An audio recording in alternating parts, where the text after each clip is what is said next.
welcome back to my YouTube channel. Thank you so much, guys, for tuning in again. I'm here to update you of what's going to happen on Gomora from the 6th to the 10th of July 2020. On Monday, Tati takes a revenge on her horrible friends and almost got caught. Melusi's fight for his career proves futile.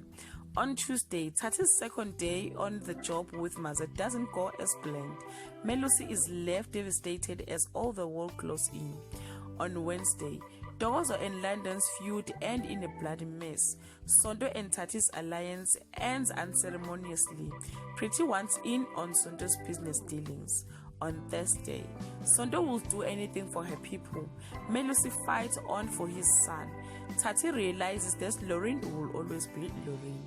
On Friday, as Tati breaks bed once more, Sondo teaches Pretty a hard lesson. Melusi makes a decision about his future and surprises Zodwa and Gladys with a request. Guys, this is all I have for today. You can leave your comment below and share your thoughts. Bye, guys.